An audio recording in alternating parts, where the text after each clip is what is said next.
అడిగినంతని ఇచ్చెను చిన్న బాలుడు.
అనేది తండ్రి అది మీకు మాత్రమే తెలుసు గనక తండ్రి, మేము ప్రభువా ఈ రోజున తండ్రి వింటున్నటువంటి వాక్యమును బట్టి తండ్రి మా జీవితాలు తండ్రి ధన్యకరములుగా మారుటకు తండ్రి మీరు సహాయం చేసి నడిపించమని ప్రార్థిస్తున్నాను తండ్రి.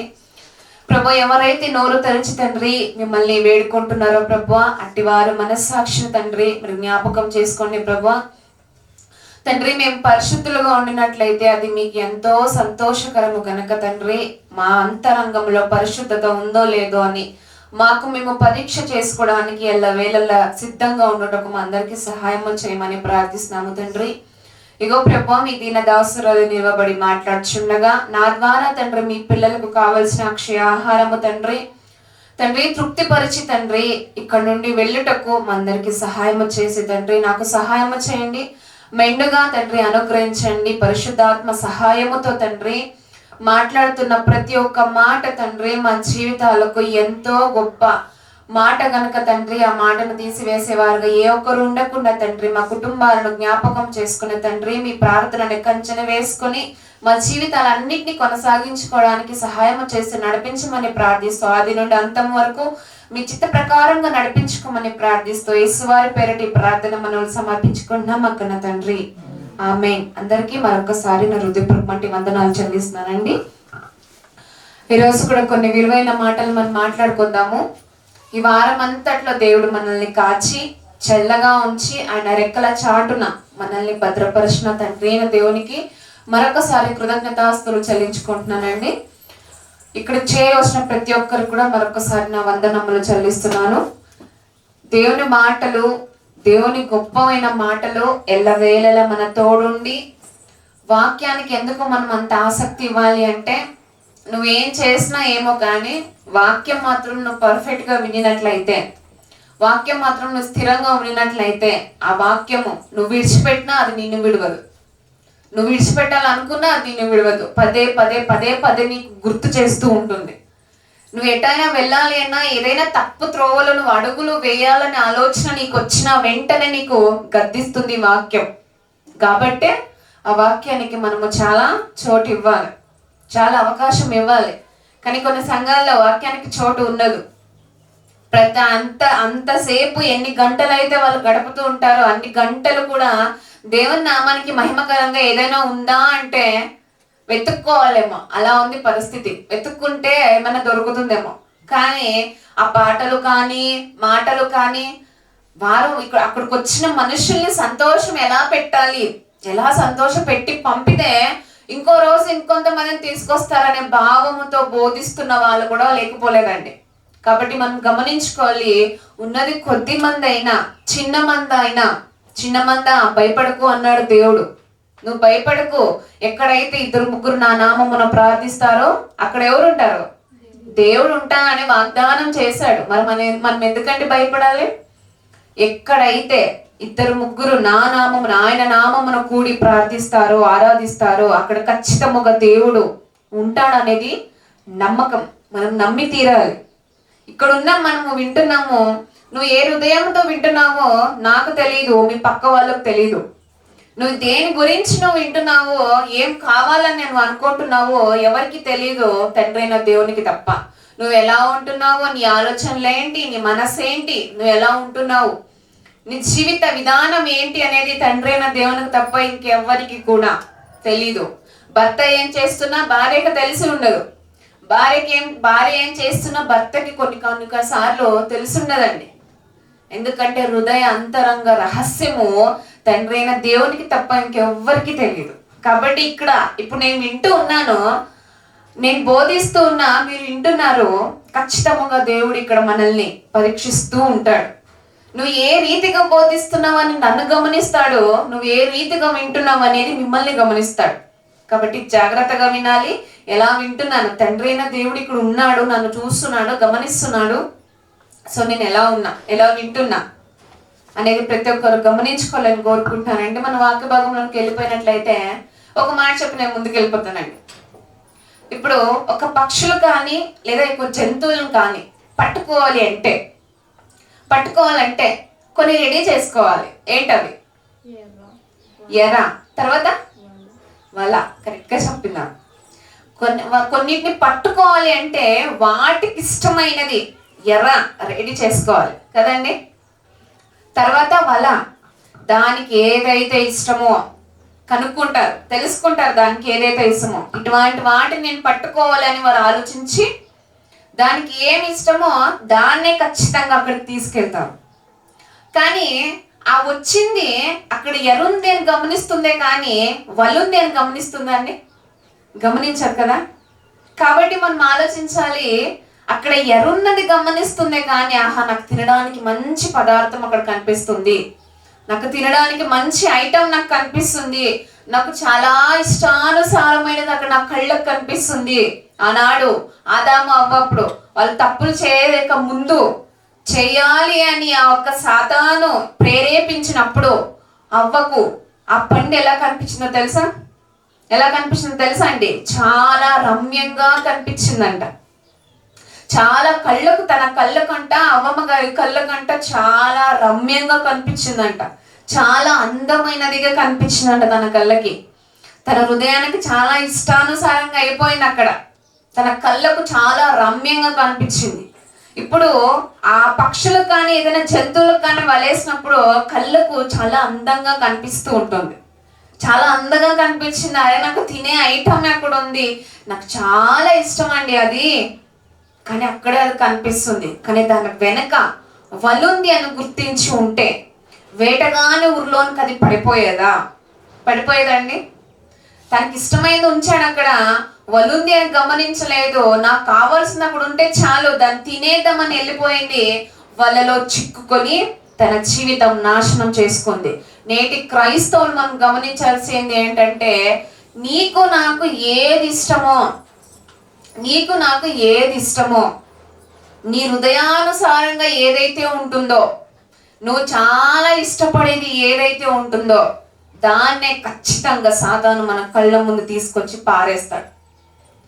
దాన్నే తీసుకొచ్చి ఖచ్చితంగా మన కళ్ళ ముందు తీసుకొచ్చి వేస్తాడు. అలా నువ్వు ఏదైతే ఇష్టపడుతున్నావో దేవుడు వద్దు అని చెప్పిన దాన్ని సాతాను నీ కళ్ళకు రమ్యంగా కనిపించే విధముగా ఎర్రనికేస్తాడు, రమ్యంగా కనిపించే విధముగా.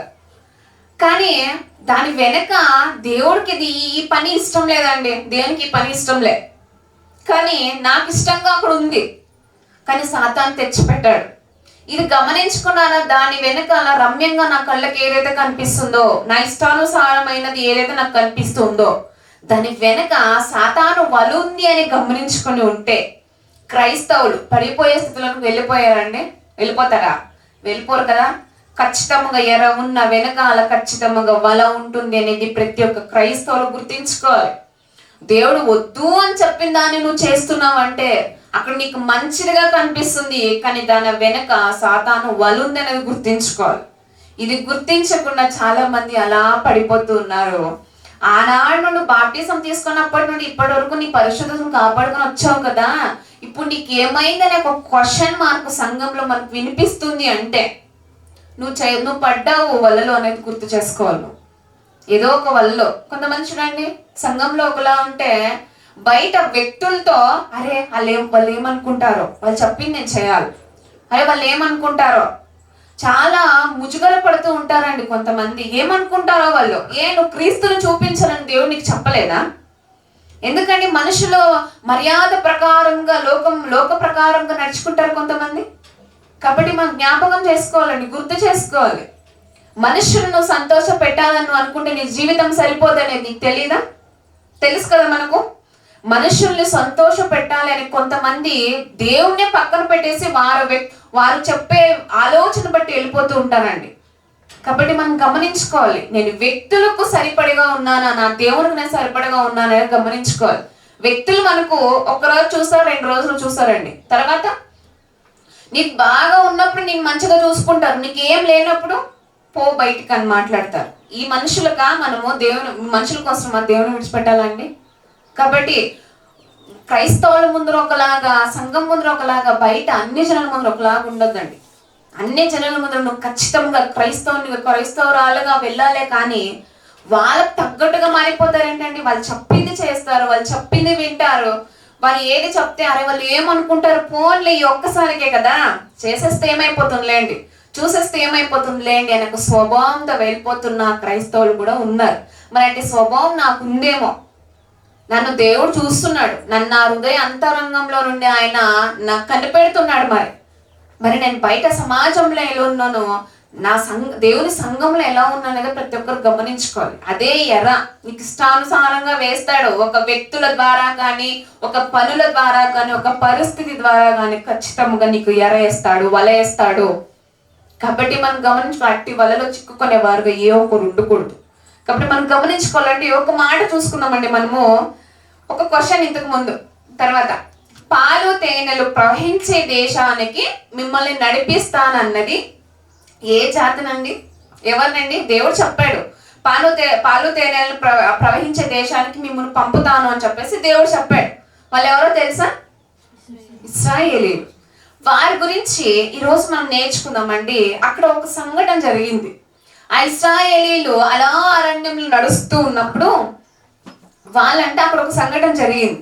అది ఏంటి? పాలు తేనెలు ప్రవహించే దేశమునకు దేవుడు తీసుకుని వెళ్తానని వాగ్దానం చేసి అలా నడిపిస్తున్నాడు. నడిపించే మార్గంలో ఒక సందర్భం జరిగింది. చూద్దాం ఒకసారి చూద్దామండి. యూదా పత్రిక 11వ అధ్యాయము 11వ వచనం. అక్కడ అధ్యాయాలు ఏం లేవు, చూద్దాం. యూదా పత్రిక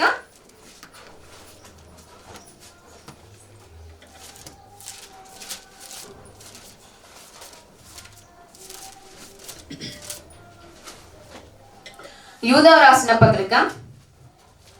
వచనం.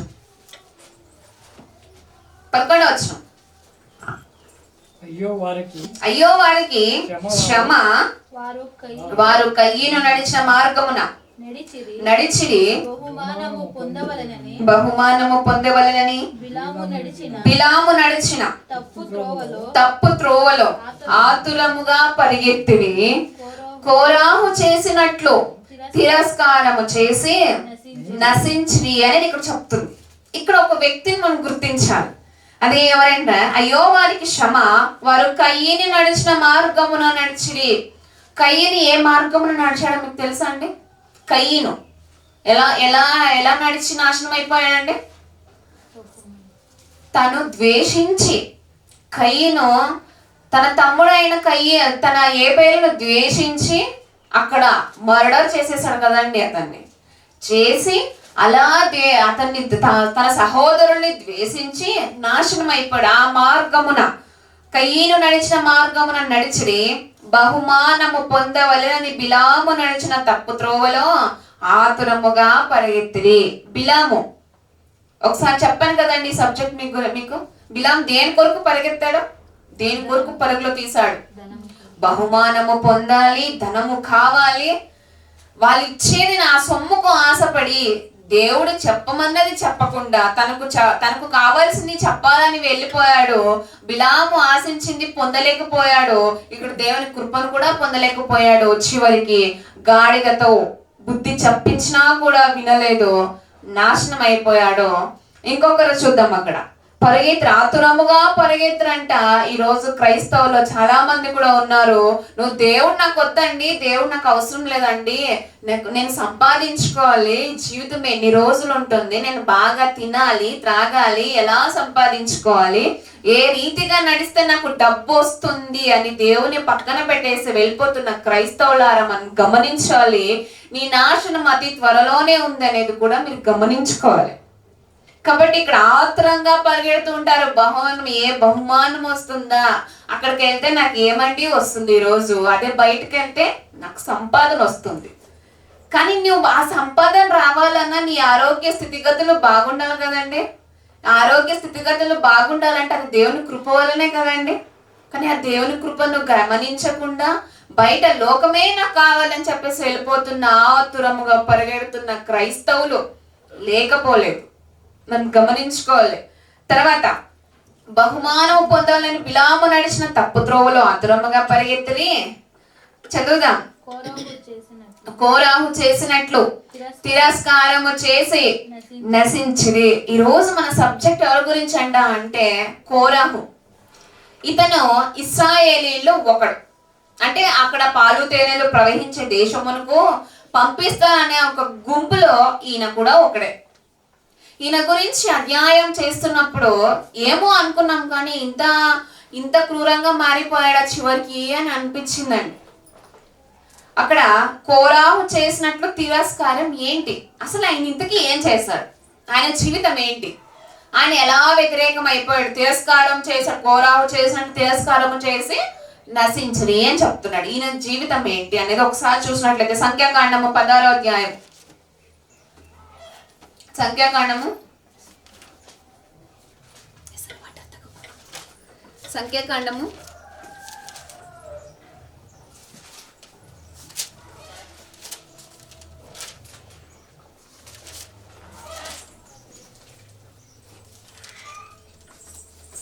16వ అధ్యాయం మొదటి వచనం చదువుదాం. లేవికి మునుమనుడు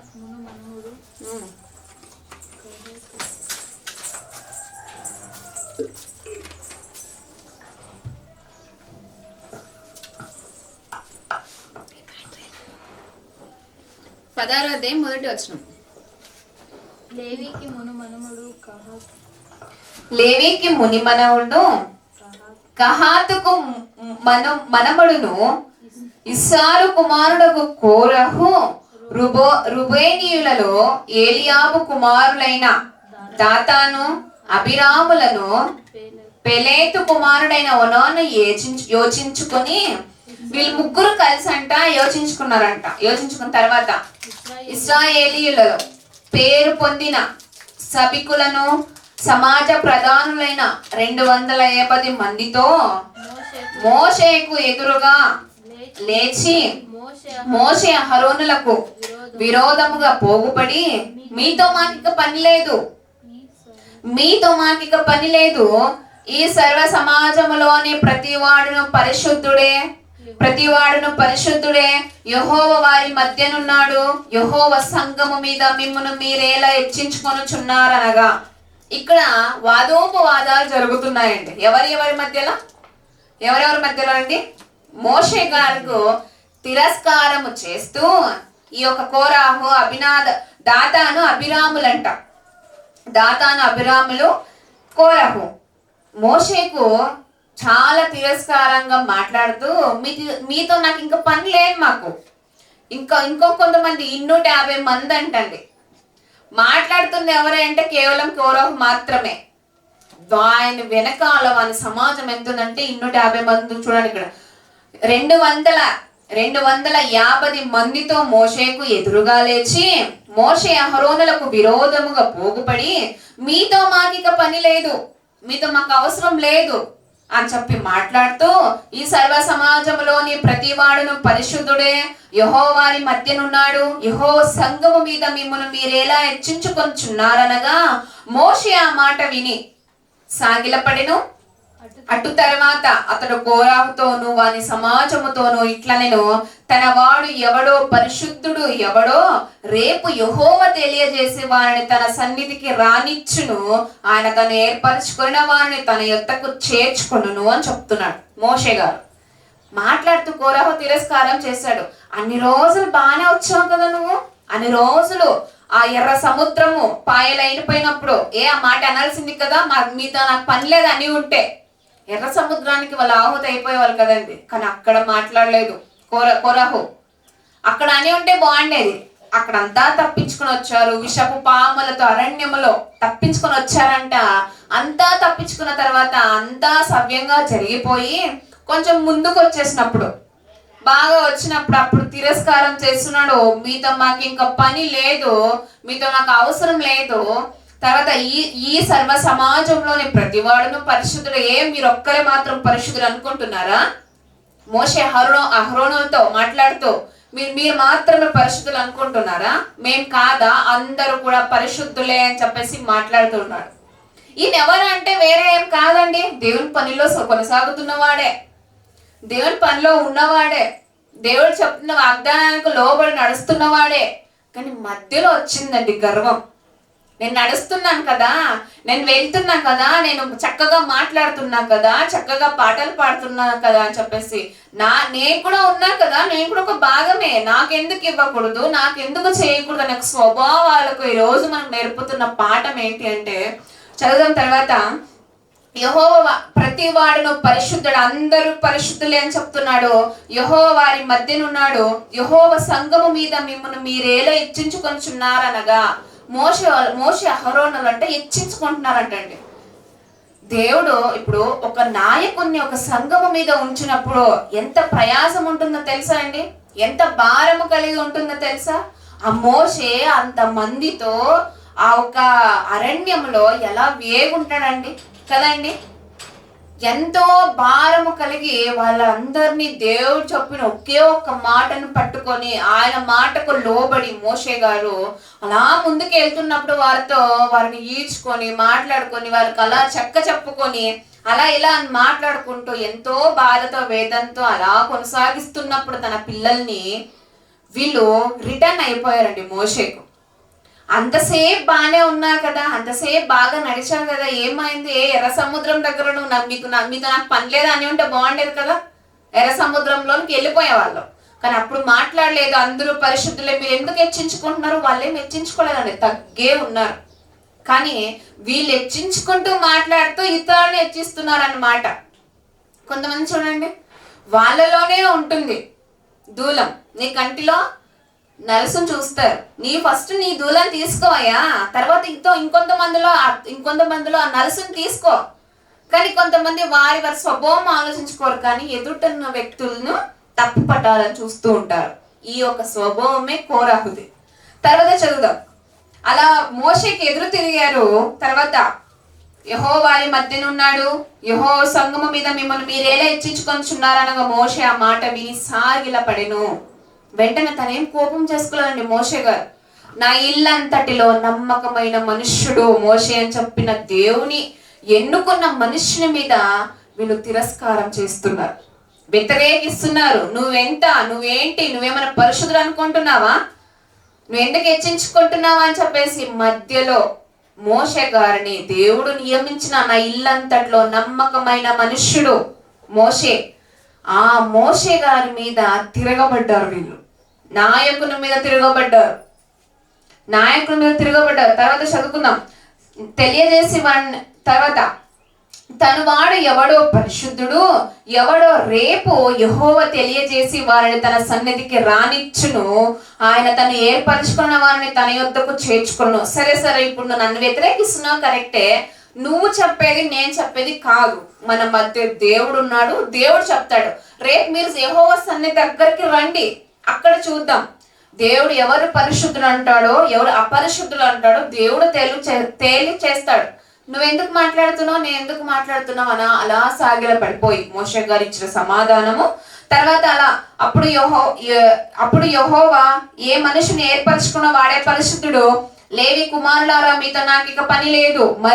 మరియు మోషే కోరాహుతో ఇట్లనెను, లేవి కుమారులారా వినుడి, తన మందిర సేవ చేయుటకు యెహోవా మిమ్మును 9వ వచనం, తన మందిర సేవ చేయుటకు యెహోవా మిమ్మును తన యొద్దకు చేర్చుకొనుటయు, మీరు సమాజం ఎదుట నిలిచి వారు చేయవలసిన సేవ చేయనట్లు ఇశ్రాయేలీయుల దేవుడు ఇశ్రాయేలీయుల సమాజంలో నుండి మిమ్మును వేరుపరుచుటయు మీకు అల్పముగా కనబడునా అని చెప్తున్నాడు. ఇక్కడ దేవుని యొక్క పనిలో ఇక్కడ ఉంది కదా, తన మందిర సేవ చేయుటకు. అప్పటికే వాళ్ళంట మందిర సేవ చేస్తున్నారండి, మందిరానికి సేవ చేస్తున్నారు. మందిర సేవ చేయుటకు యెహోవా మిమ్మును తన యొద్దకు చేర్చుకున్నాడంట. వాళ్ళనే పక్కకు పెట్టలేదండి, వాళ్ళు కూడా ఒక పనిలో ఉన్నారు. కానీ కొంతమందికి ఉన్న పని చాలదు అనుకుంటే నాకు ఇంకా కావాలని మాట్లాడతారు. కొంతమంది నాకు ఇంకా కావాలి అని మాట్లాడతారు. అలాంటి స్వభావం వీళ్ళకుంది. తన మందిర సేవలో ఉన్నాడంట. యెహోవా మిమ్మును తన యొద్దకు చేర్చుకొనుటయు, మీరు సమాజం ఎదుట నిలిచి వారు చేయవలసిన సేవ చేయనట్లు ఇశ్రాయేలీయుల దేవుడు ఇశ్రాయేలీయుల సమాజంలో మిమ్మల్ని వేరుపరచుట మీకు అల్పముగా కనబడునా. మీకు చాలా చిన్నదిగా కనిపిస్తుందా? అసలు మీరు ఏమనుకుంటున్నారు?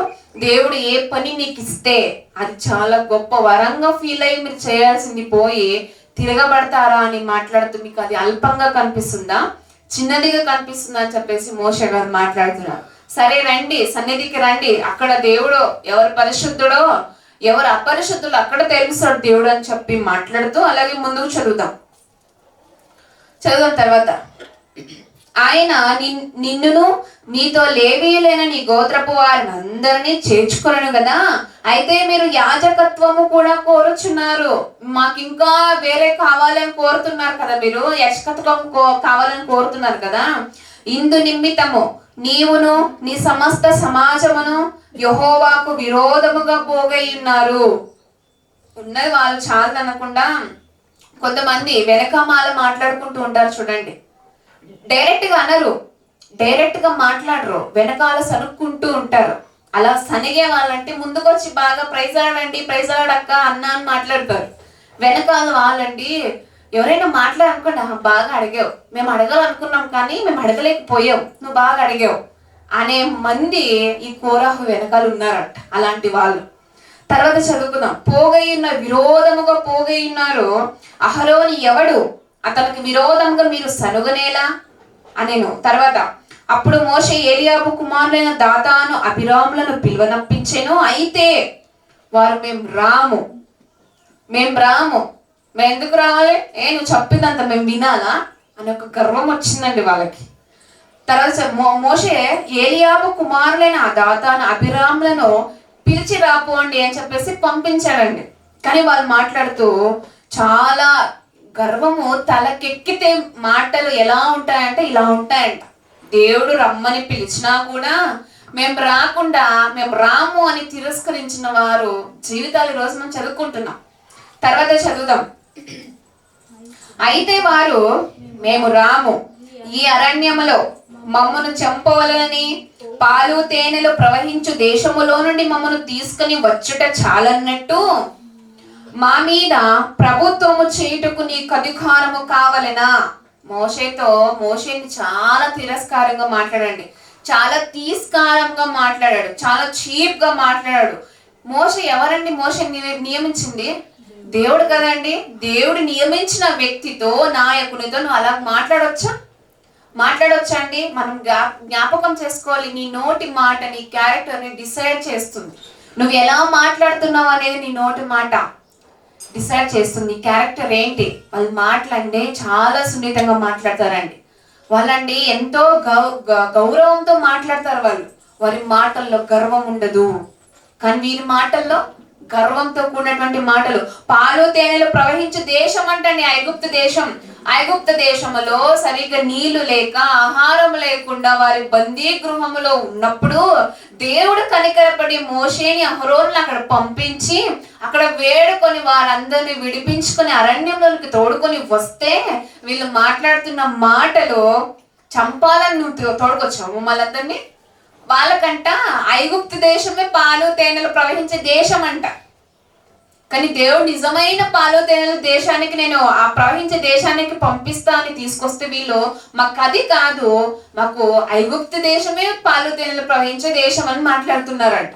అక్కడ సరైన తిండి లేదు, సరైన ఆహారం లేదు, సరైన నీళ్లు లేదు, ఏం లేదు. బానిసత్వానికి గురైనటువంటి దేశంలోని దేవుడు కనికరపడి మోషే వాళ్ళతో ఏగలేక తోలుకొని వస్తే మోషేకు విరోధముగా ఇలా మాట్లాడుతున్నారు వాళ్ళు. మాకు అది ఉండేది. తర్వాత చదువుతాం. పాలు తేనెలు ప్రవహించే దేశంలో నుండి మమ్మల్ని తీసుకుని వచ్చుట చాలన్నట్లు, అది చాలదన్నట్లు మా మీద ప్రభుత్వము చేయుటకు నీకు అధికారం కూడా కావాలా? అధికారం, ఆయన ఏం అధికారం చేయలేదండి మోషే గారు. చాలా సున్నితంగానే మాట్లాడుతున్నారు. అక్కడ మనం చదువుకున్నాం కదా, కోరహు తిరస్కారం చేసిన వెంటనే సాగిలపడ్డాడంట. మోషే సాగిలపడ్డాడంట. చాలా కనికర సాత్వికుడు అని రాయబడింది మోషే గురించి, చాలా సాత్వికుడు అని. కానీ వీళ్ళు మాట్లాడుతున్నారు, నిందలు మోపుతున్నారు. అక్కడ ఉన్న తీసుకొచ్చింది మాకు చాలదన్నట్లు నువ్వు మాకు ఇంకా మా మీద అధికారం కావాలా నీకు అని చెప్పేసి మాట్లాడుతున్నారంట. నీకు అధికారము కావాలినా? అంతేకాదు, నీవు పాలు తేనెలు ప్రవహించు దేశములోనికి మమ్మను తీసుకుని రాలేదు, పొలములో ద్రాక్ష తోటలు గల స్వాస్థము మాకు ఇయ్యలేదు, ఈ మనుషులు కన్నులను ఊడదీదువా. నువ్వు ఎందుకు తీసుకెళ్తున్నావు అంటే మమ్మల్ని చంపడానికి తీసుకెళ్తున్నావు, మా కన్నులు పీకేయడానికి తీసుకెళ్తున్నావు, దీనికి నువ్వు మమ్మల్ని తీసుకెళ్తున్నావు అని చెప్పేసి దేవుడు నియమించిన మోషే మీద వ్యతిరేకంగా ఎన్ని నిందలు మాట్లాడుతున్నారండి. ఇప్పుడు మనల్ని ఎవరైనా ఒక మాట అంటే ఎలా అనిపిస్తుంటుందండి? ఎన్ని రోజులు ఆ మాటే మనకు గుర్తు చేస్తూ ఉంటుంది. నేను ఒకరు ఇలా అన్నారు అని. కానీ మనం ఏం చేస్తాం చెప్పండి? మనమైతే ఏం చేస్తాం ఆ ప్లేస్ లో ఉంటే?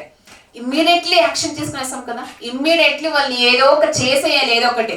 ఖచ్చితంగా వారు ఇక్కడ ఉండకూడదని ఇన్నేసి మాటలు అంటారా మీరు అని ఆయన కూడా రియాక్ట్ అయిపోవచ్చు కదా. ఆయన అయ్యాడండి? రియాక్ట్ అవ్వలే. ఆయన సాగిల పడ్డాడు.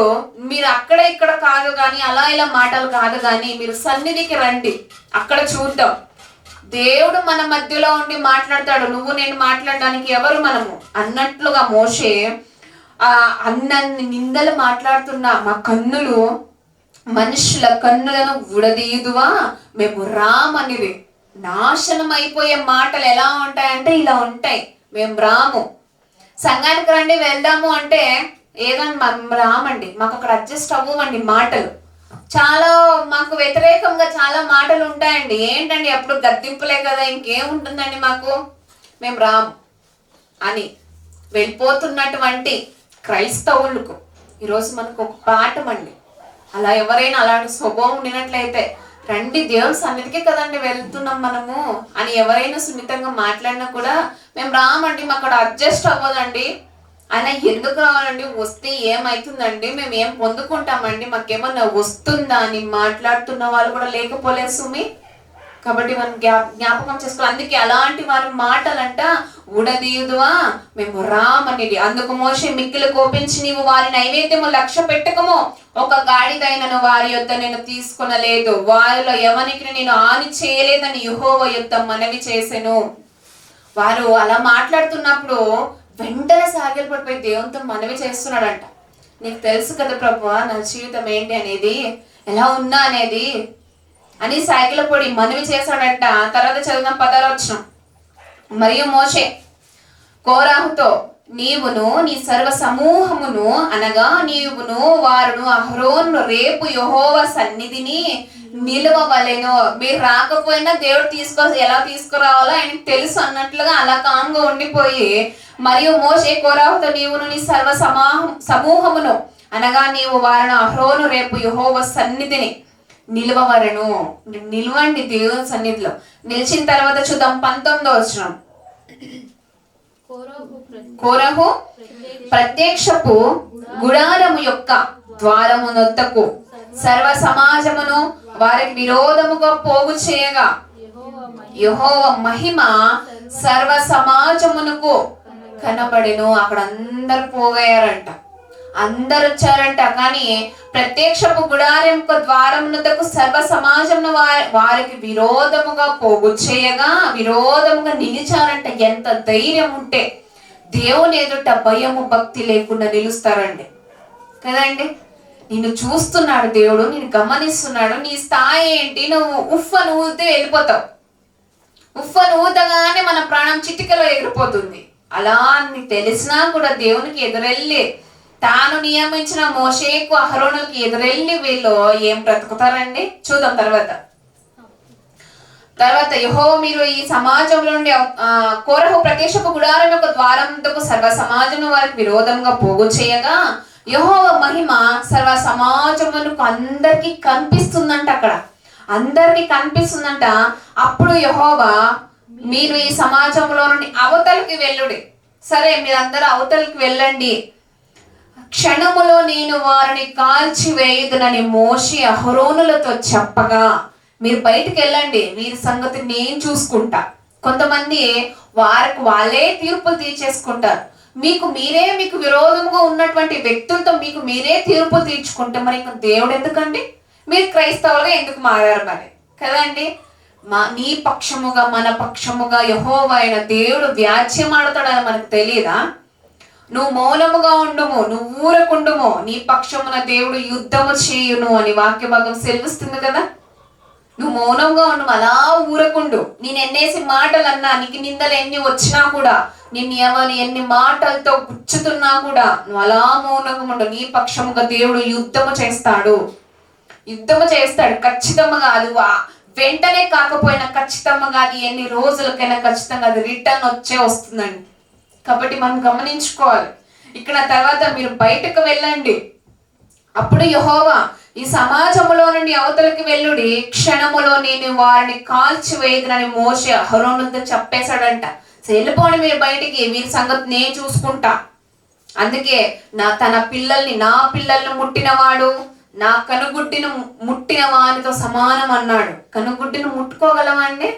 ముట్టిన వెంటనే మన కనురెప్ప అడ్డొచ్చేస్తుంది కదా. అలా నా పిల్లల్ని ముట్టిన వాళ్ళు, నా పిల్లల్ని మాట్లాడిన వాళ్ళు విరోధముగా నా కనుగుడ్డిని ముట్టిన వానితో సమానం అన్నాడు దేవుడు. మనం ఎందుకంటే భయపడాలి?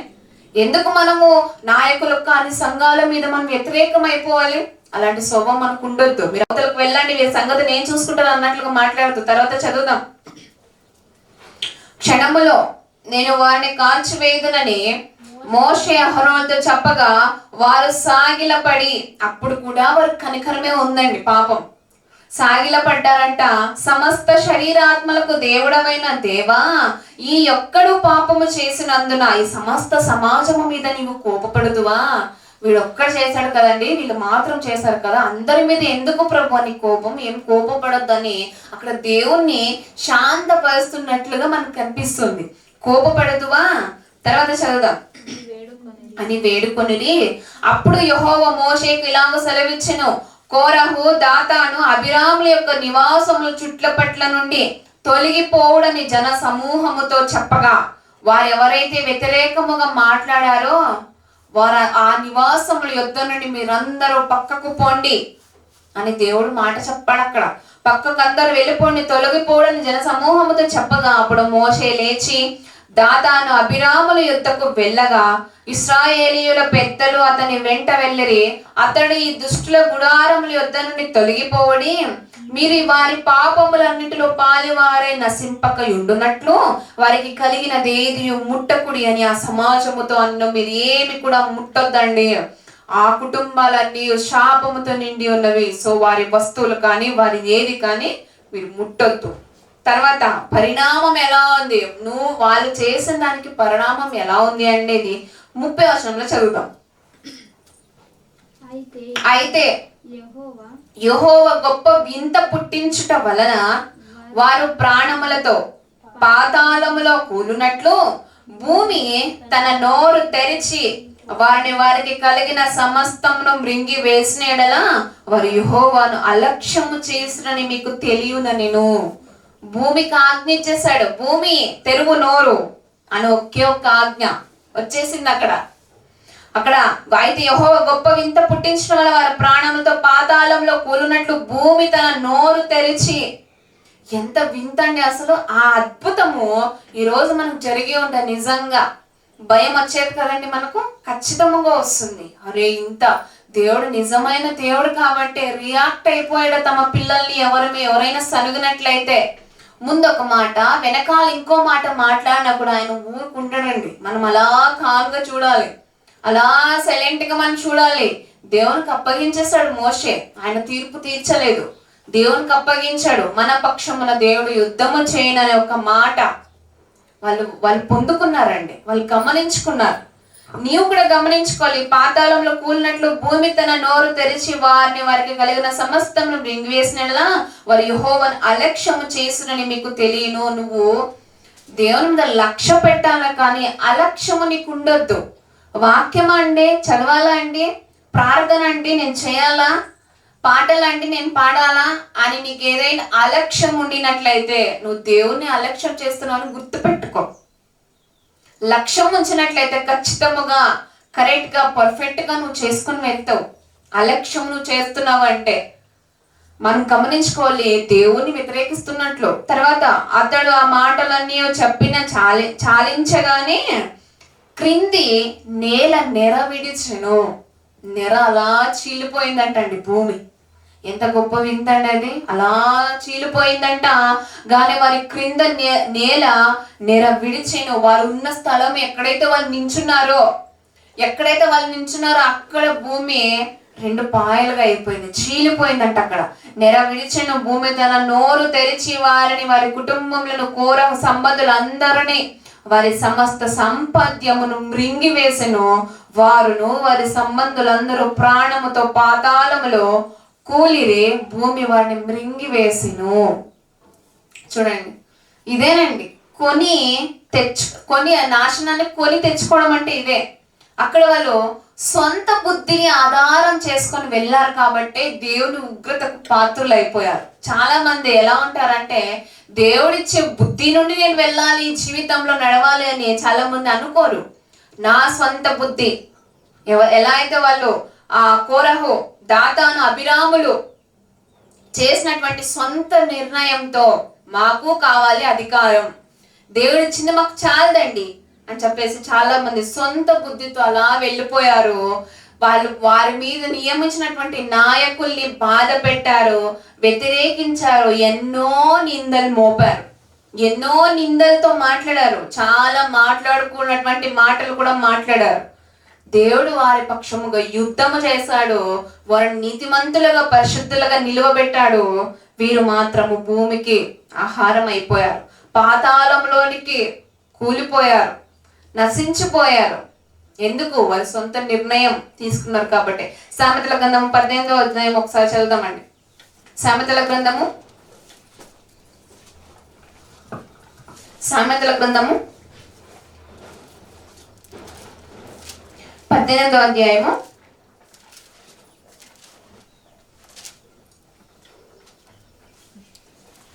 18వ అధ్యాయము మొదటి వచనం.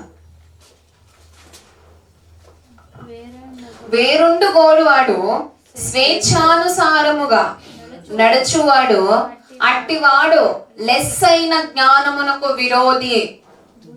బుద్ధిహీనుడు వివేచన యందు సంతోషింపగా తన అభిప్రాయములను బయలుపరచుట యందు సంతోషించును.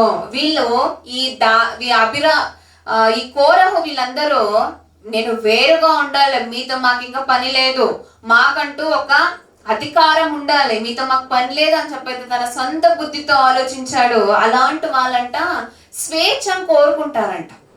నాకంటూ ఒక స్వేచ్ఛ, దేవుని వాక్యంతో నేను ఎందుకు బందీ అయిపోవాలి, నాకంటూ ఒకటి ఉండాలి, స్వేచ్ఛను కోరుకుంటారంట. అలాంటి వాళ్ళు వేరుగా మేము వెళ్ళిపోవాలి, మీతో మాకు పని లేదు అని చెప్పేసి మోషే అహరోనులతో మాట్లాడారు కదా, మాట్లాడారు. వేరుగా వెళ్ళాలని ఆ 250 మందితో లేచి మాట్లాడాడంట.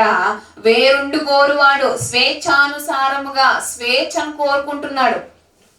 లిమిట్ లేని స్వేచ్ఛ ఎవరికైతే ఉంటుందో ఖచ్చితంగా నాశనం వెనకాల ఉంటుందని గుర్తించుకోవాలి. లిమిట్ లేకుండా స్వేచ్ఛను కోరుకుంటారండి కొంతమంది. స్వేచ్ఛ అంటే ఆ స్వేచ్ఛకు నేను వేరుగా వెళ్ళిపోవాలి, వేరుగా ఉండాలి, నాకు స్వేచ్ఛ కావాలి. దేవునితో ఉంటే నీకు అడ్డుకట్లు ఉంటాయి, దేవునితో ఉంటే నీకు కొన్ని కట్టడలను నియమించుకోవాలి. ఖచ్చితంగా నీకు తప్పవు, ఎందుకంటే దేవునికి తెలుసు ఆ దారిలో నువ్వు వెళ్తే ఖచ్చితంగా దారిలో నువ్వు వెళ్తే నువ్వు నాశనానికి వెళ్ళిపోతావు అని ఆయనకు తెలుసు. కాబట్టి ఆ కట్టడాలని మనకు నియమిస్తాడు. కానీ ఆ కట్టడాలు నాకు వద్దండి, నాకంటూ సొంత అధికారం ఉండాలి, సొంత ఆలోచనలు ఉండాలి అని చెప్పేసి నేను వేరుగా ఉండాలి, నా స్వేచ్ఛ నాకు కావాలి. వాళ్ళు అలాగే వెళ్ళారు. కోరహు వాళ్ళు అలాగే వెళ్ళారు. నాకు స్వేచ్ఛ కావాలి, మీతో మాకు పని లేదు, మీతో మాకు అవసరం లేదు. అప్పుడప్పుడు చూడండి, డబ్బులు ఎవరైనా మన దగ్గర అప్పు చేశారు అనుకోండి, ఎలా అడుగుతారండి? వాళ్ళు కావాలి, మన దగ్గర నుండి వాళ్ళకి డబ్బులు కావాలి, లేదా మనకే వాళ్ళ దగ్గర నుండి డబ్బులు కావాలండి. ఎలా అడుగుతారండి వాళ్ళు? ఎలా అడుగుతారండి? నాకు డబ్బులు కావాలి, ఏరా డబ్బులు అంటారా? నాకు అప్పు కావాలి, ఏరా డబ్బులు అంటారా? అన్నారు కదా. ఎలా అడుగుతారండి? ఎలా అడుగుతారు?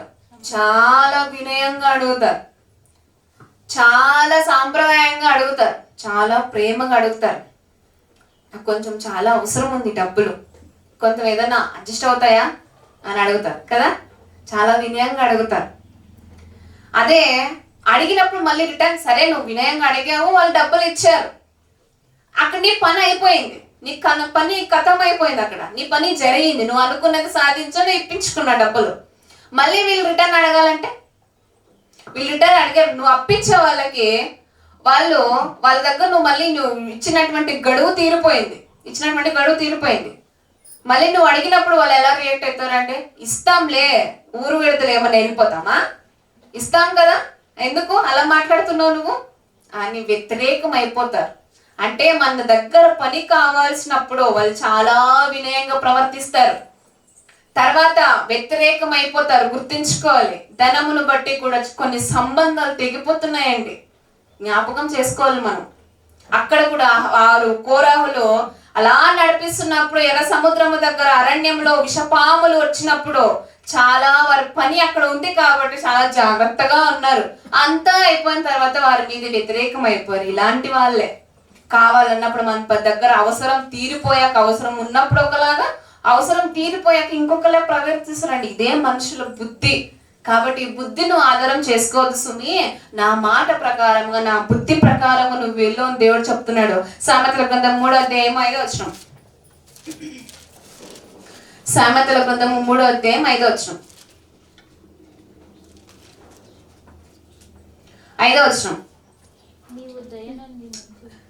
నీవు దయనొంది మంచివాడవని అనిపించుకొందువు, నీ స్వబుద్ధిని ఆధారము చేసుకొనక నీ పూర్ణ హృదయముతో యెహోవా యందు నమ్మకముంచుము, నీ ప్రవర్తన అంతటి యందు ఆయన అధికారమునకు ఒప్పుకొనుము. కానీ నా ప్రవర్తన నా దగ్గరే ఉండాలి. నేనెందుకండి వేరే వాళ్ళకు నా ప్రవర్తన అంతటి అధికారం ఇవ్వాలి అని కోరహు గారు వెళ్ళారు కాబట్టి నాశనం అయిపోయారు. అందుకే ఇక్కడ నీవు స్వబుద్ధిని ఆధారము చేసుకొనక నీ పూర్ణ హృదయముతో యెహోవా యందు నమ్మకముంచుము.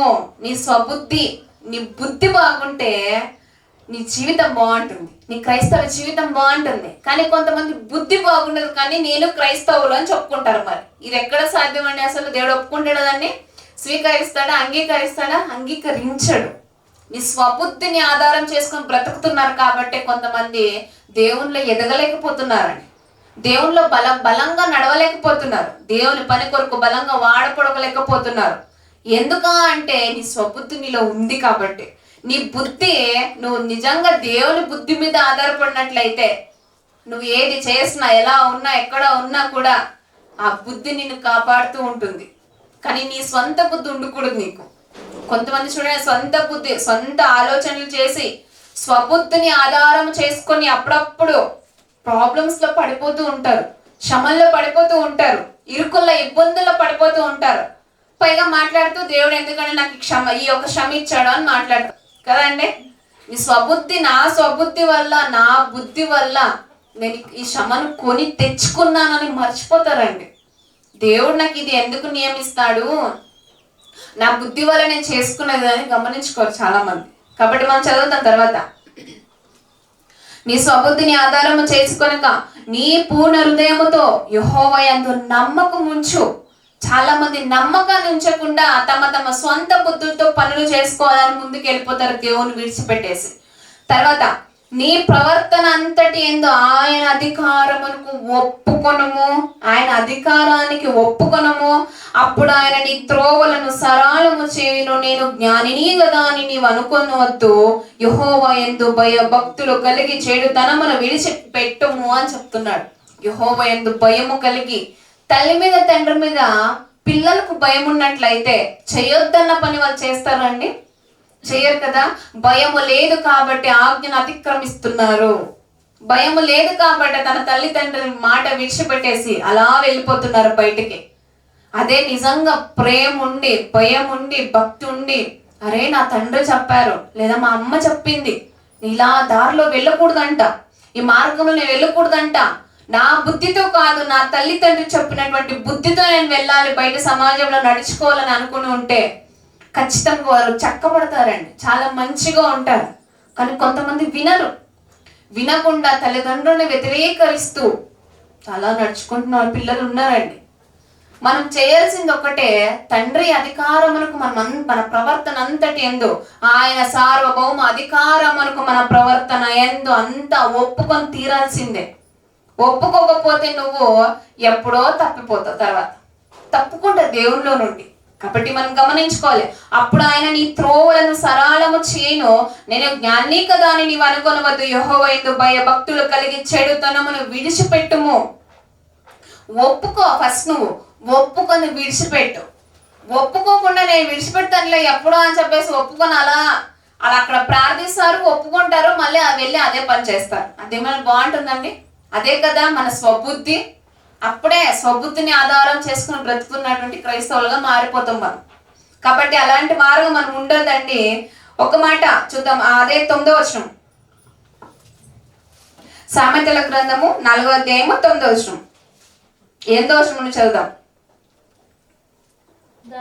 దాని గొప్ప చేసిన అది నిన్ను హెచ్చించును. ఇక్కడ పైన చదువుదాం, నీ సంపాదన అంతయు ఇచ్చి బుద్ధి సంపాదించుకోండి.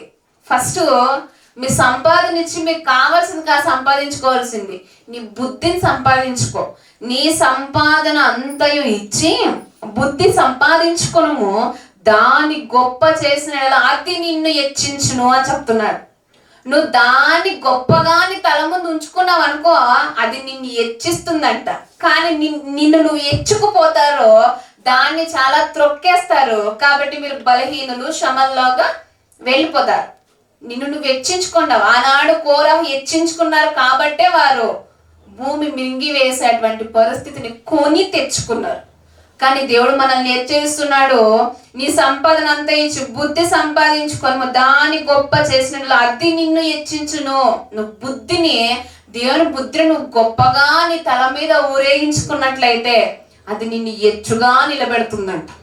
హెచ్చుగా నిలబెడుతుంది. హెచ్చించును, దాని కౌగలించిన ఎడల అది నీకు ఘనతను తెచ్చును, అది నీ తలకు అందమైన మాలిక కట్టును అని చెప్తున్నాడు.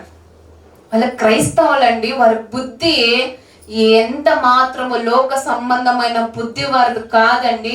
వారితో మనకెందుకండి అనుకునే రీతిగా నీ బుద్ధి నువ్వు తెచ్చుకోవాలి. ఆ బుద్ధిని అందమైన మాలికగా నీ తలకు ధరించుకోవాలి. ఇది చెప్తున్నటువంటి మాట. కాబట్టి మనం గమనించుకోవాలండి. తిమోతికి రాసిన 2వ పత్రిక ఒకసారి చదువుదామండి. ఒక నాయకుడు అయి ఉండి ఇంకో నాయకునికి ఎలా లోపడుతున్నారంటే, సహోదరుల మధ్య ప్రేమ కలిగి దేవుడు ఒక సంఘం మీద ఒక నాయకుని నిలబెట్టాడంటే ఆ నాయకునికి ఎలా లోబడి బ్రతకాలి అనేది ఇక్కడ చూసినట్లయితే తిమోతికి రాసిన 2వ పత్రిక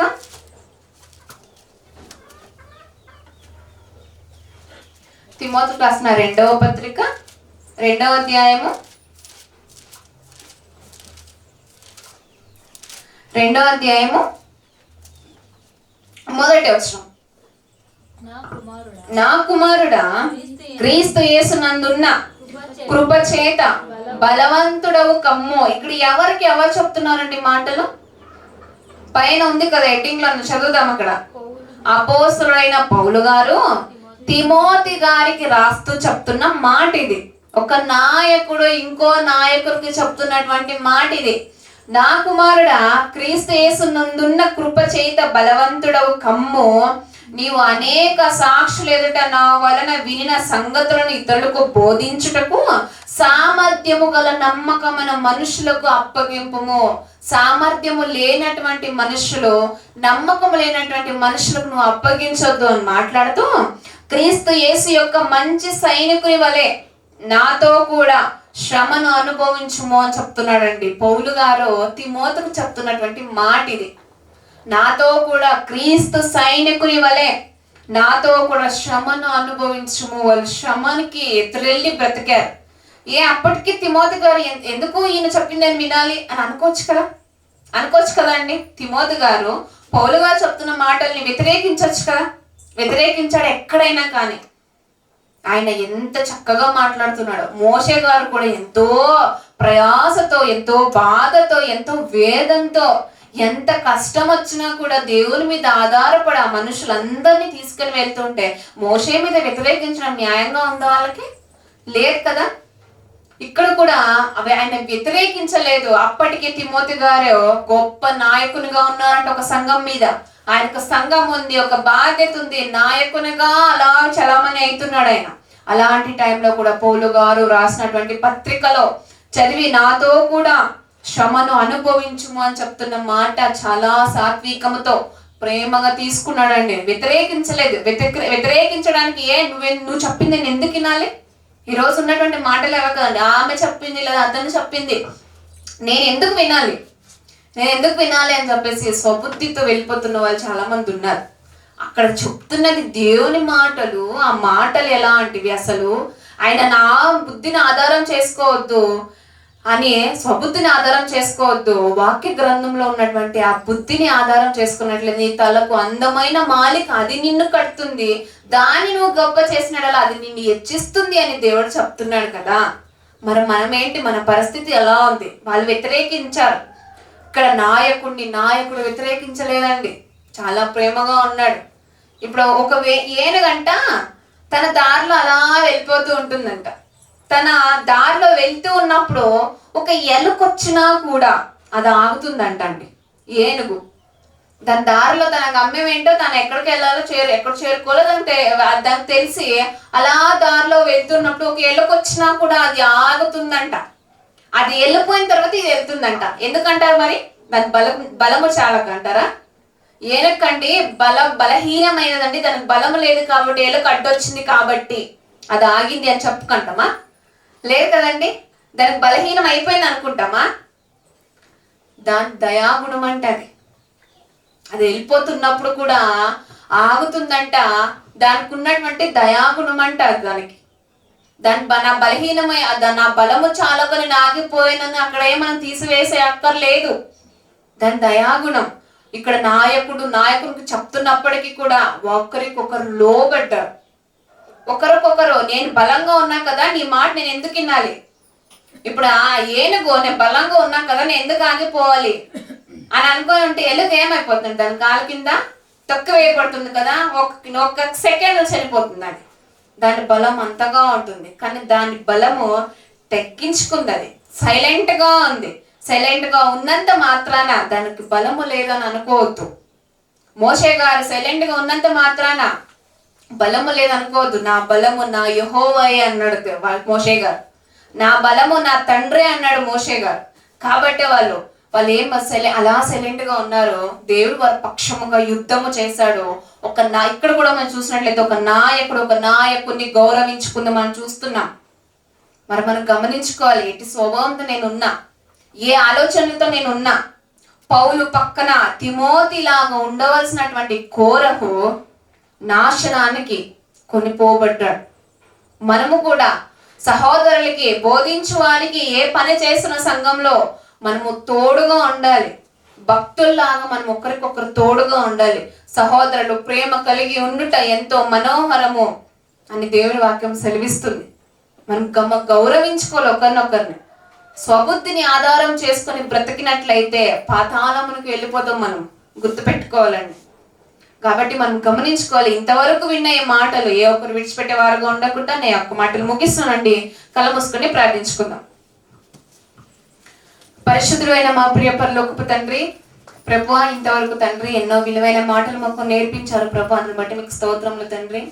అవును ప్రభువా, ఆనాడు తండ్రి కోరహు చేసినటువంటి తిరస్కారము ప్రభువా ఈనాడు తండ్రి మాకు గొప్ప పాఠముగా మారింది ప్రభువా. అవును తండ్రి, నాయకుల్ని ఎదిరించేవారుగా ఉండకుండా, సంగముల మీద పెత్తనము చలాయించేవారుగా ఏ ఒక్కరు ఉండకుండా తండ్రి, మీ సార్వభౌమ అధికారమునకు మా ప్రవర్తన అంతటి తండ్రి ఒప్పుకొనుటకు మా అందరికి సహాయము చేసి నడిపించమని ప్రార్థిస్తున్నాము తండ్రి.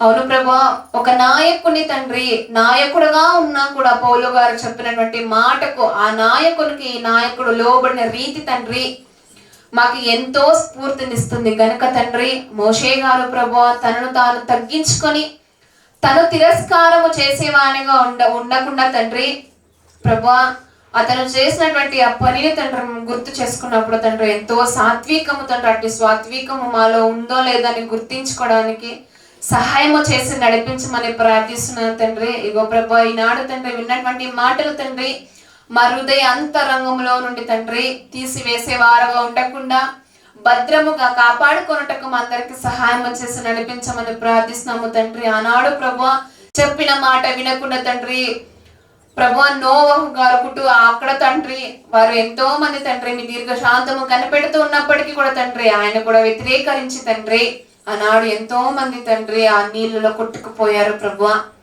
అట్టి స్వభావం మాలో లేకుండా తండ్రి కోరహు గారు తండ్రి తిరస్కారము చేసి నశించిపోయి భూమికి ఎరగా మిగిలిపోయారు గనక తండ్రి అట్టి ఎర్రలుగా మేము మారిపోయేవారుగా ఉండకుండా, సాతాను వేసే వలలకు చిక్కుకునే వారుగా ఏ ఒక్కరు ఉండకుండా తండ్రి మా స్వబుద్ధిని ఆధారము చేసి కొనక మీ బుద్ధిని అందమైన మాలికగా కట్టుకొనుటకు దాన్ని మేము తండ్రి దాన్ని హెచ్చించి తండ్రి మేము హెచ్చించుకున్నటకు మన దగ్గర సహాయం చేసి నడిపించమని ప్రార్థిస్తూ యేసుక్రీస్తు నామములో ప్రార్థన మనం సమర్పించుకుంటాం మా కన్న తండ్రి. ఆమేన్. అందరికీ వందనాలండి. Thank you. God bless you.